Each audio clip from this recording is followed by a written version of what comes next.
Saladin is a hero even amongst the non-Muslims because of this act of generosity. And this is what makes him magnanimous in the eyes of Europeans and the Crusaders. That they're magnanimous when they're strong. They never seek revenge. They always forgive, even their enemies. And even their enemies can acknowledge their magnanimity and generosity, which Saladin certainly received, not only his Muslim adversaries, but also the Crusaders at the time.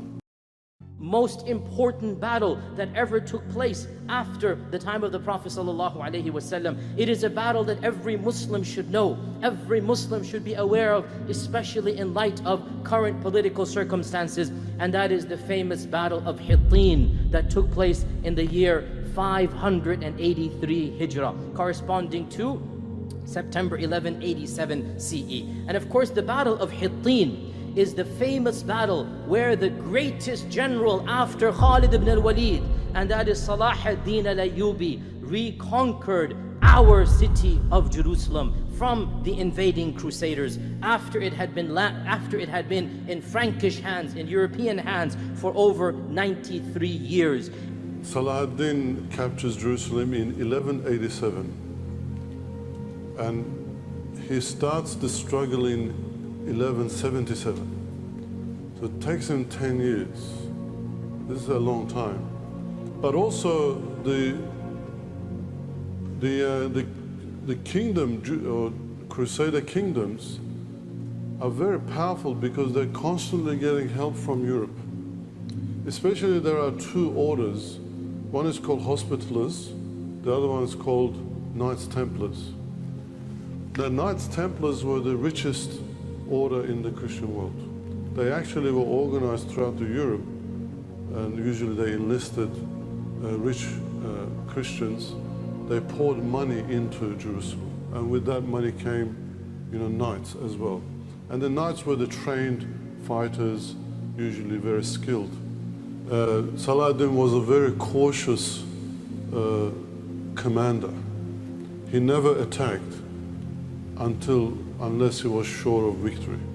If you lost a battle, that was it sometimes. You lost everything. So you had to be very careful.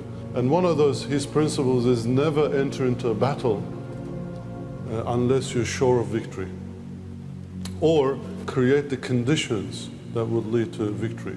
And Saladin followed this principle throughout his campaigns to great success later in his life. Because of this, there were a lot of small encounters between 1182 to 1186.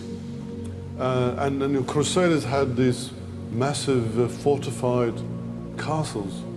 It looks like a massive mountain, and it was very hard to get into. So you had to pull them out into open battle. Eventually it happens in the Battle of Hattin. And the Battle of Hittin was a final assault that Salah ad-Din Ayyubi had been planning for many, many years. It was now in the 1180s, 1185, 86, there was a truce between Salah ad-Din and a man called Raymond of Tripoli, who was one of the head of the Crusaders. But that truce was running out. The truce between Raymond of Tripoli and Salah ad-Din was coming to an end. Salah ad-Din, he had good reason not to renew the truce, or for a few reasons. There was a man called Reynaud de Chatillon. Reynaud de Chatillon was the Prince of Carac. And in this time, between those 1182 to 1186, Reynaud of Chatillon emerges as the arch nemesis of Saladin as well. But this Reynaud of Chatillon, he was, the guy, fat orange in the movie of Kingdom of Heaven? That's the guy. There was a link between Carac. What he did is he plundered a caravan en route, and he took the possessions, and he harmed the men, and he stole the money. And he actually attacks the trade caravans and the caravans of the pilgrims Most of the time, both Crusaders and Muslims, if you attack Muslims' trade caravans, they could attack your trade caravans. So there was a bit of a convention between them. But Reynold, he did not listen to this. And for this reason, Saladin says, I'm going to execute him with my own hands. And this was a violation of the truth. A violation of the truth. Now we must be fair to say that the Crusaders in Jerusalem did not like Reynold de Chatillon. They didn't even agree with what he did. But the fact was that he was one of their own. He was still a Crusader and they're all Crusaders. And so then they needed to cover him up. But Salah ad-Din then, because of what he did, he had good reason not to renew the truce. And in 1186, Saladin falls sick. And this sickness goes 2.5 months. And his eldest son is called. They're even writing down his will and they're expecting him to die. And this an illness, they thought he was going to die.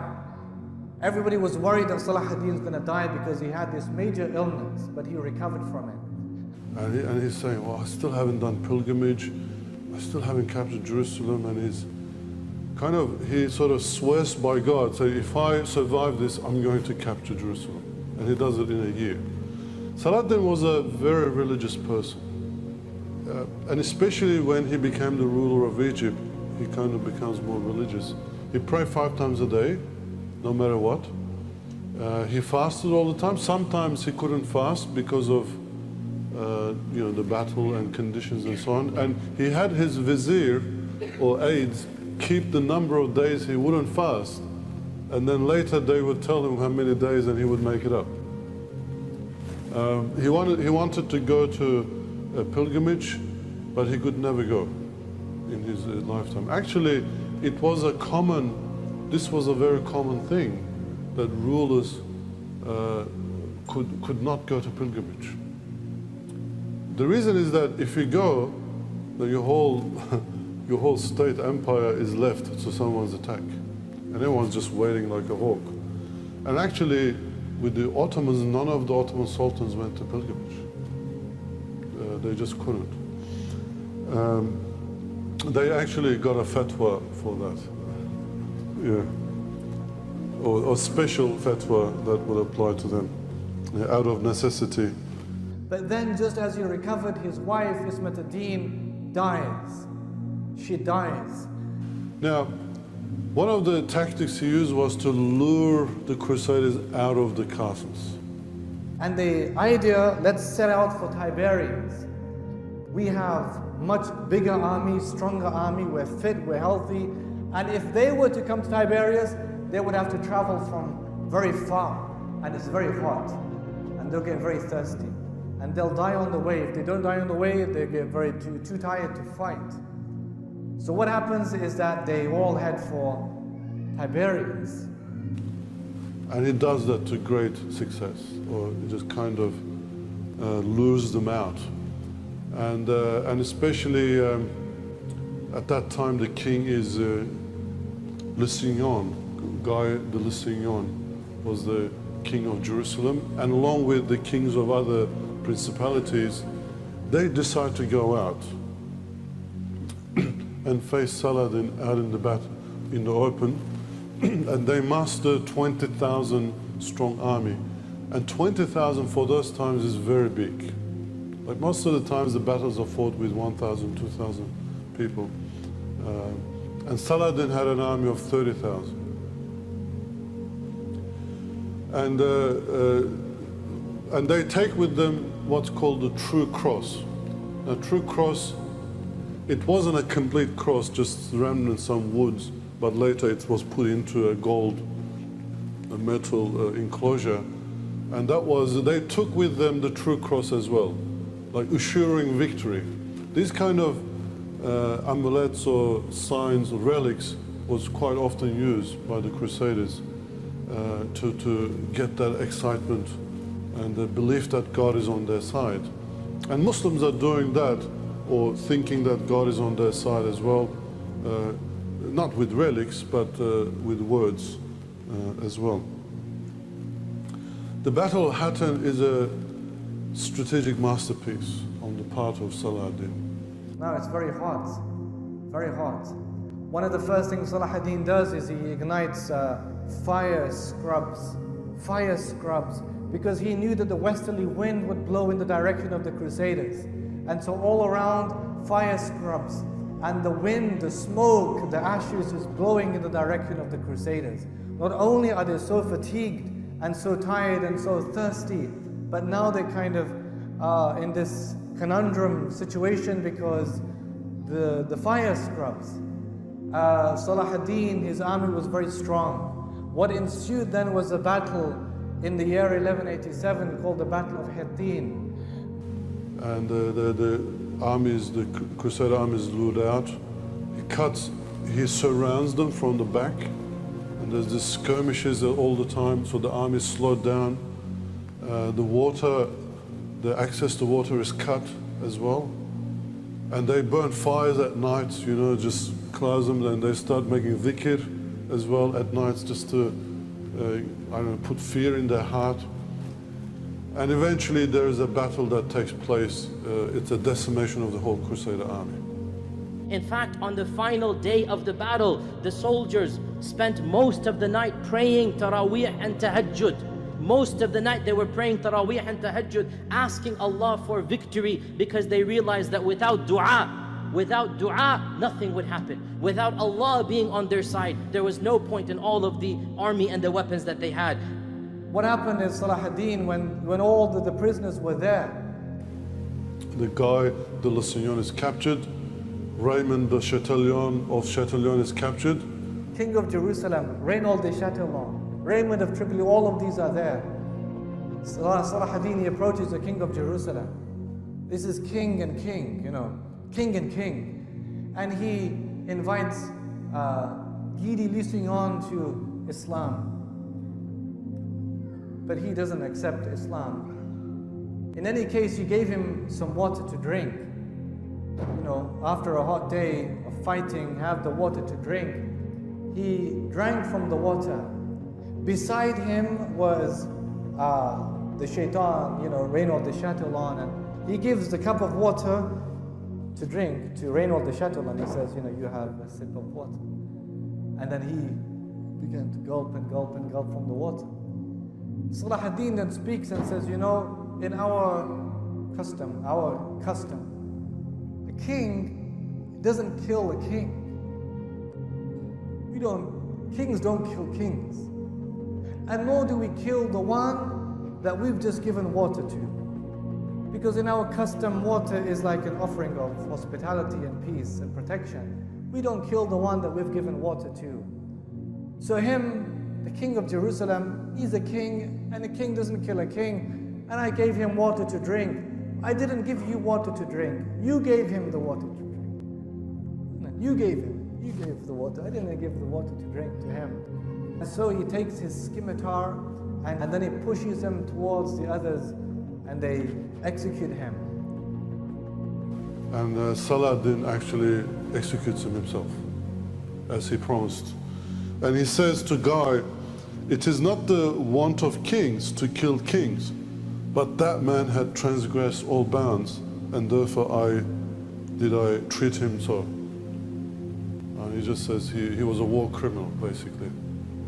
What's left then? Jerusalem, but also the Crusader states. And Salah ad-Din is left in this predicament. What does he do first? Try and take the coastline of Sham or Jerusalem? The heart is saying Jerusalem, but in essence the mind would have been the Crusader states, because if you don't take them, you always leave an avenue open for the Crusaders to launch another attack against you.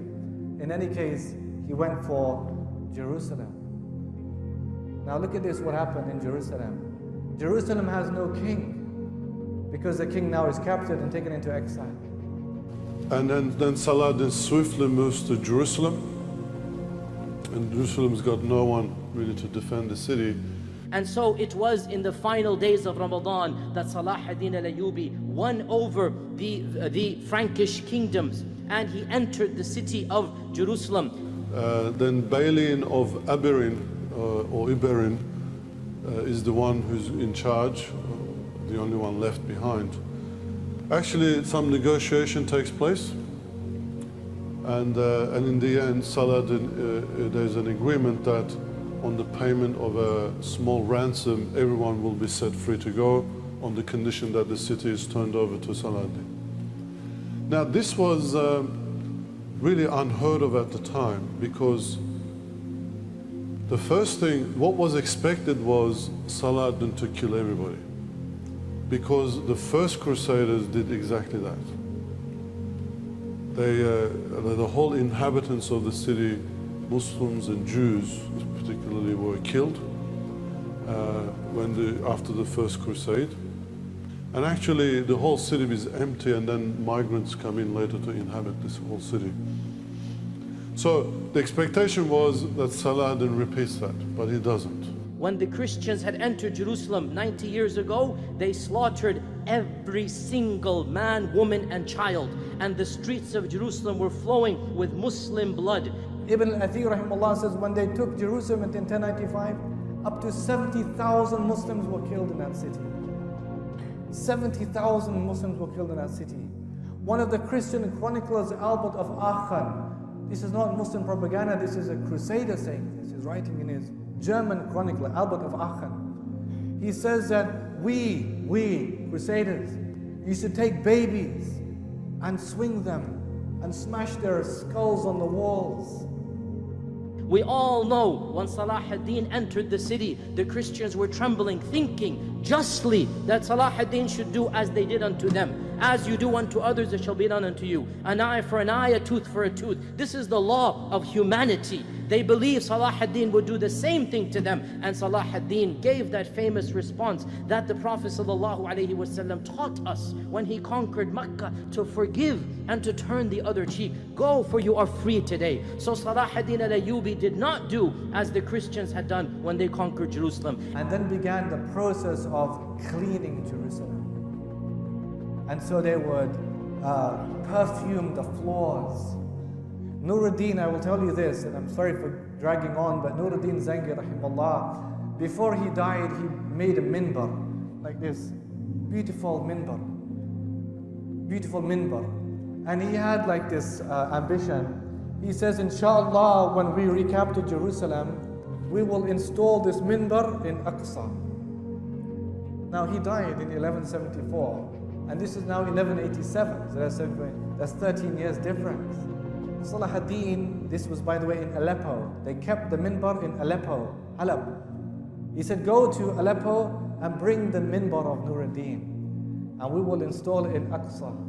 And he guaranteed safe passage to every single person. Because you know, mobs get angry, troops get angry. He had troops stationing to protect the Christians from the angry mobs, Muslim mobs, from the angry troops, that nobody is going to harm them. And he let every single man, woman, and child, the same people that had been fighting the Muslims, even the soldiers, were forgiven. You are free to live in Jerusalem in peace, and if you want to leave, go back to your lands. I will escort your people under my security, under my army, to the coast, and then you can go back to your lands. This is how merciful Sultan Salah ad-Din al-Ayyubi rahmatullahi was, and he even spared the king, Guy de Lusignan. He spared him, he let him go, and that was a mistake he made. He should not have let him go. He let him go because he promised that I will never come back and fight the Muslims. And same thing happened. He came back and he continually fought the Muslims, and he caused a lot of trouble afterward. And this act of magnanimity won the hearts of Europe. So to this day, Saladin is a hero even amongst the non-Muslims because of this act of generosity. And this is what makes him magnanimous in the eyes of Europeans and the Crusaders. And the ransom was a very small amount of money, in today's value $50. So every person had to pay that much to get their freedom and leave the city. And often, to the dismay of the treasurers of Salah ad-Din, he set poor men, women, and children free without even paying that. The Balian's two sons, and this is depicted in Christian sources, by the way, they were so friendly that they would come and visit Salah ad-Din in his tent, and two of his children would sit, they narrate a story when the two children were sitting on his lap, and Saladin starts to cry. And they ask him, why are you crying?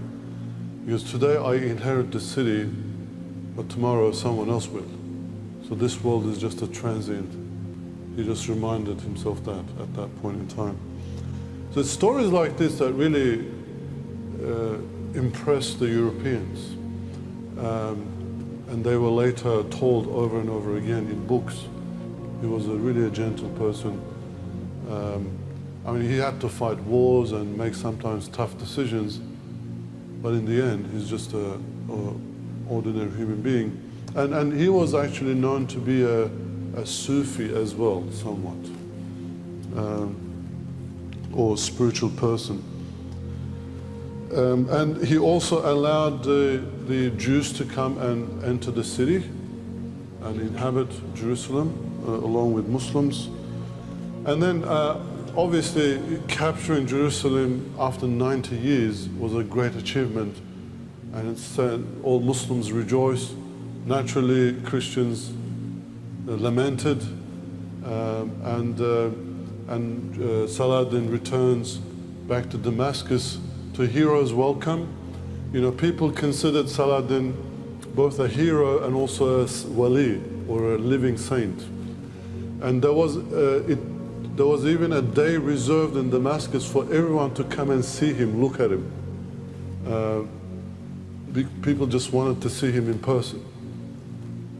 And, but a few weeks later, he gets ill and he dies.